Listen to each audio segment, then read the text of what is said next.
समाज आया है। भरत जी दौड़ कर गए, गुरुदेव भगवान को दंडवत किए, प्रणाम किए।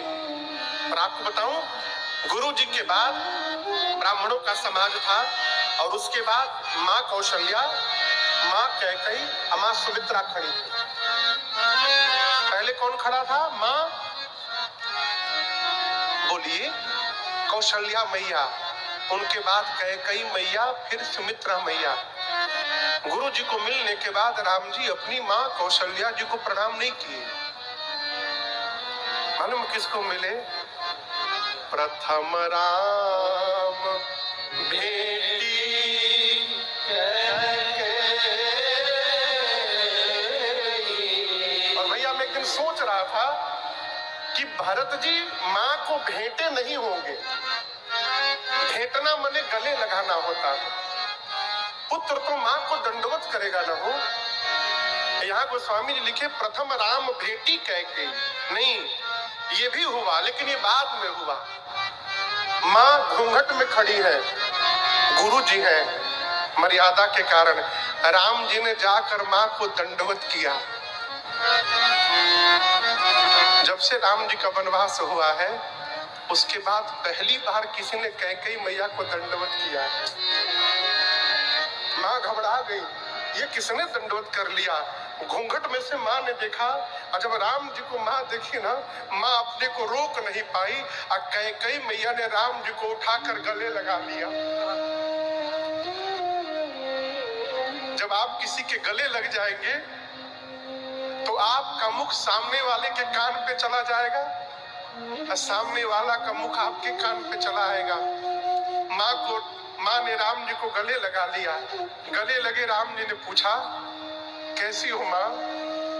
कैकेयी मैया माँ शब्द सुनते फपक पड़ी, बोली अब भरत मुझे माँ नहीं बोलते, राम मेरे से कोई बात नहीं करता है, इस भीड़ में तुम्हारी माँ अकेली खड़ी है।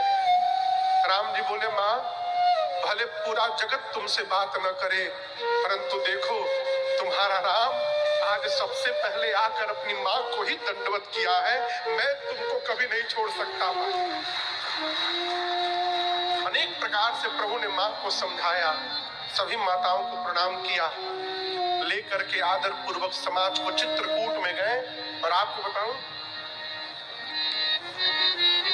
चित्रकूट में कुल 5 बैठकियां भई हैं। पहली बैठकी जाते जाते भाई गुरुदेव भगवान ने जगत की नायिक चर्चा की, और चर्चा करने के बाद बोले, राम आपको एक बात कहे, जब आप चले आए ना तो आपके पिताजी चले गए।